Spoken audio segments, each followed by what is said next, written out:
Imagine William Zinsser sitting quietly in his cluttered New York apartment, sifting through drafts that look more like tangled spaghetti than clear prose. He pauses, runs a hand through his hair, and mutters, "Writing well is really thinking well." But what does that mean, and how the hell do you untangle your own mess? The answer is surprisingly simple, but that's just the start. Let's dig into the heart of nonfiction writing, where clarity isn't just a goal, it's a lifeline.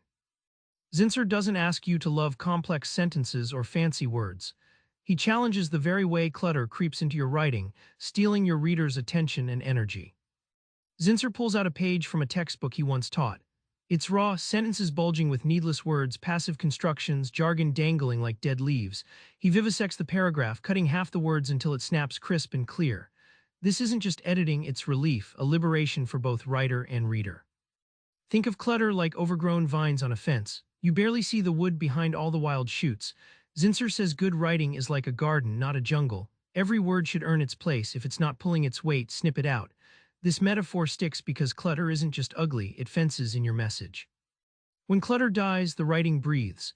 Readers don't just understand, they feel the author's voice, personality, and honesty shining through. Simplicity isn't dumb, it's like stripping off a heavy coat on a muggy day. Fresh, clear, and welcoming, it invites the reader to stay instead of fleeing. Writing isn't about sounding like a dignified professor. Zinsser digs deep into style, the personal stamp that separates a bland report from a must-read story.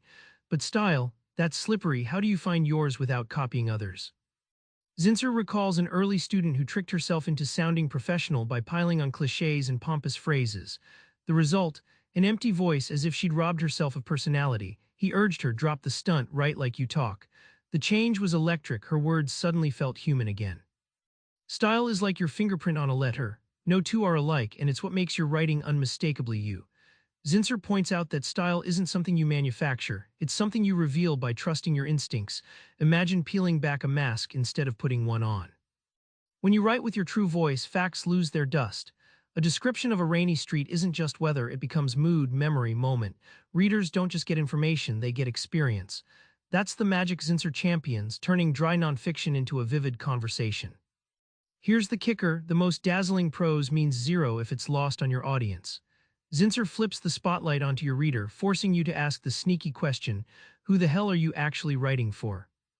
Zinsser reflects on a piece where he wrote as if addressing the world, resulting in a vague, lifeless essay. His fix, he imagined one exact reader, Mary, a working mother with little time but a sharp mind. This specific vision sharpened every sentence. Suddenly the writing had legs, pacing to Mary's heartbeat rather than drifting off into no man's land. Think of your audience not as a foggy mass, but as someone sitting right across the table sipping coffee with you. Zinsser's insight is simple but powerful. When you picture a real person, you naturally clear away jargon, stop piling on info, and speak directly, candidly. This focus creates instant connection, like eye contact in a crowded room. Readers feel understood, their questions anticipated, their boredom nipped. That clarity isn't formulaic, it's empathy in action. And empathy, Zinsser insists, is the secret sauce of nonfiction writing. Remember that tangled manuscript Zinsser stared at? Now imagine it transformed, every word sharp, voice alive, reader right there with you. Writing nonfiction isn't just about rules, it's about courage, cutting the crap, trusting yourself, and inviting someone into your world. So here's your shot tomorrow. Write a page as if you're telling your favorite story to the one person who really needs to hear it. That's where writing well begins. Subscribe for more book summaries like this one.